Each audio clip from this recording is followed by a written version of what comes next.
Hey everyone, welcome to my studio. I'm starting a new mosaic of these cosmos. This is a photo that I took from Gibbs Gardens, and I want to make a few adjustments to it. I like this flower, but I want to make it bigger and put it over here. I like this, but I'm going to bring it down and I'm not going to make it, it's starting to wilt there, so I'm not going to mess with it wilting. And I was going to have raise this up and put that one there and then have another one so that we're 5, but I think I'm gonna stick with 3. Anyway, so here is sort of my modified version, and I have this 8 by 10 inch substrate with a little bit of a lip on it. I like the natural frame, so I'm gonna keep that. So I'm just going to put this is black carbon paper or tracing paper, and then my image there. And I'm just gonna trace over image.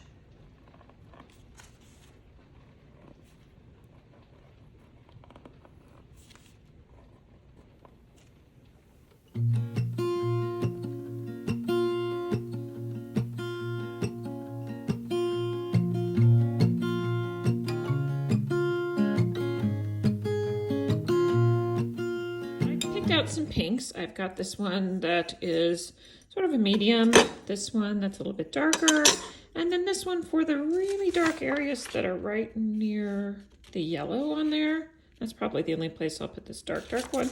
And then I have some iridized, which I'm not sure if I will use because flowers are not iridized in real life, but it's great glass and these are pretty flowers. So I don't know, maybe it'll give some movement to it. And I do kind of want to have these to have movement in them. So I'm going to start with some of this.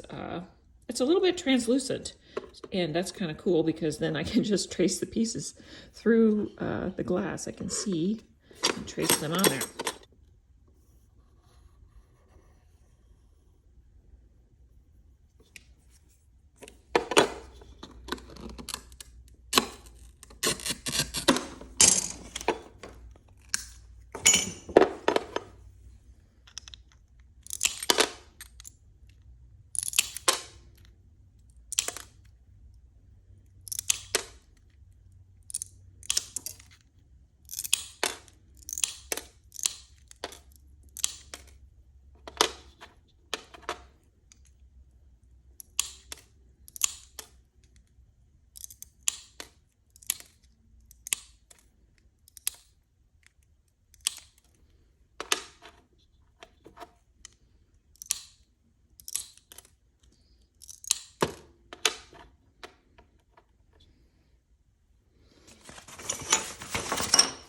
Now, this petal has a line right here, and instead of making a darker piece that goes right there, I think I'm just going to cut the glass right there.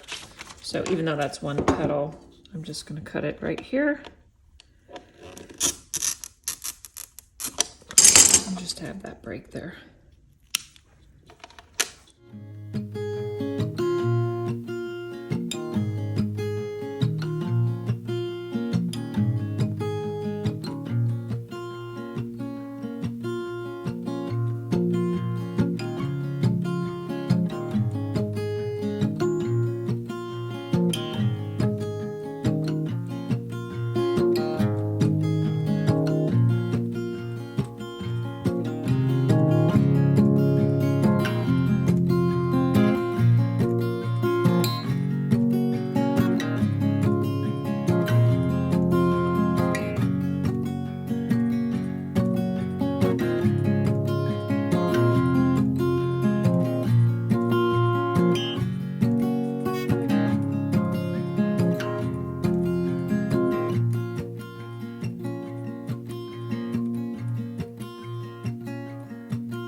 Be cutting these very, very thin stems out of this green glass, 2 different colors, and I'm going to be using my scoring tool and grozing pliers. Now, I know that these stems are curved. I'm just going to be making straight cuts, and then if I need to curve it, I will break the glass and make the curve that way. Here we go.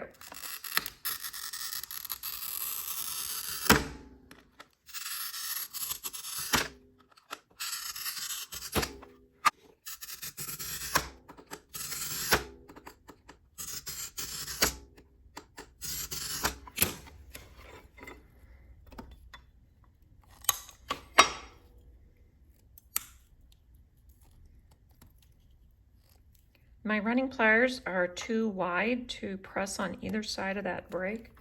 So let me put my grozing pliers here to get another pair.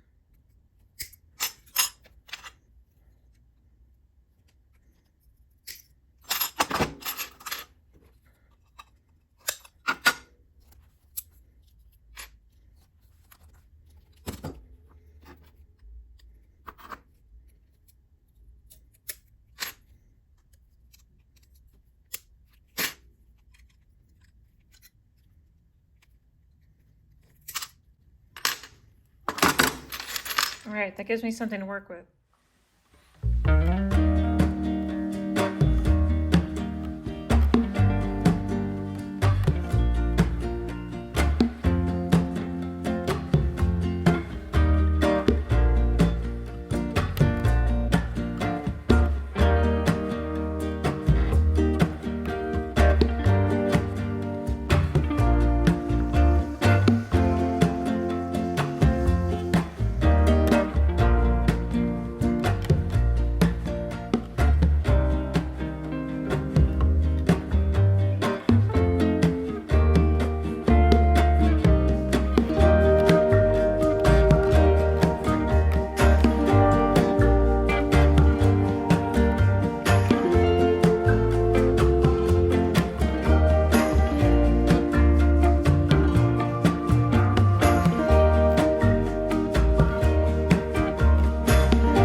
We're working on the very last mandala, and these are the last few pieces that are going in the last mandala.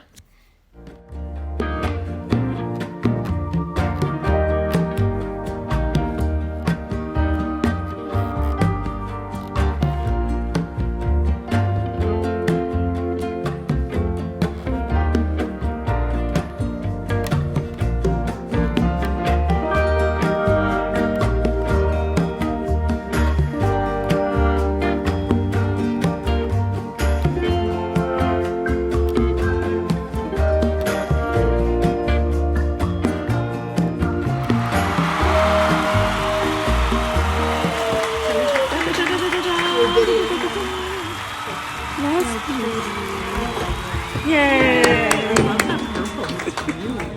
Oh, so this is what Today is grouting day for the mandala project. So I have invited a bunch of my students to come and help me grout. Before we grout, we have to clean. So here's what I've got going on. Stations are set up with acetone and rags and razor blades to clean up the silicone that may be on top of the glass before we grout. So we'll do that as much as possible, and then we'll grout, and then we'll clean again after we grout. So I've just set up 3 stations because I'm not sure how many people will be here, but of course I've got 15 mandalas. So there's space for at least 15 people. I've got some shop towels and rags and floats and grout buckets. So we won't be making the grout until we clean a few to start with, and then we'll get going on it. That's it.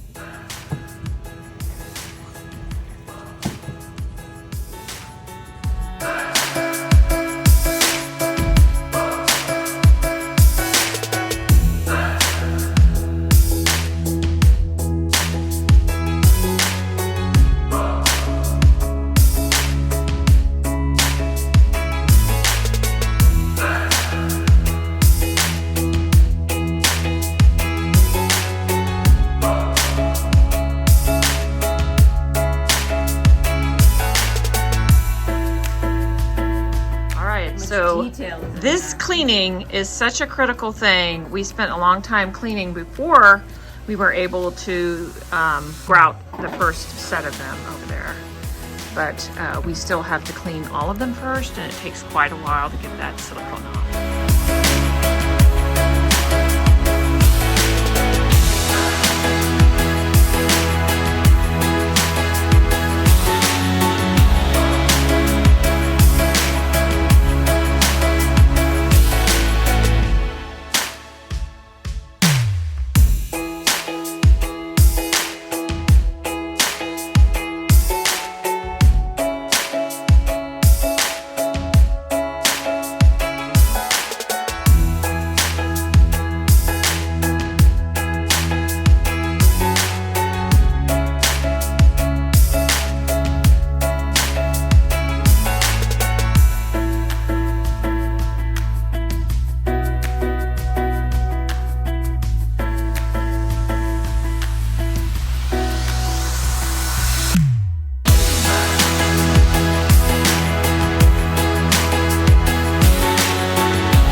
Now that grouting is done, back in my studio, I have some time to work on this floral inspired by Gibbs Gardens Cosmos wildflower field. So let me get after it.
far as I could get on the flowers this week. I'll have to pick it up next week. Just simply ran out of time. This poor owl did not get any attention this week, but I still have it set up and I'm planning on working on it when I get a chance. Spent all that time grouting this week on the mandalas, so I didn't get to it. Next week, Owlie. That's putting it together. Thanks for watching. See you next time.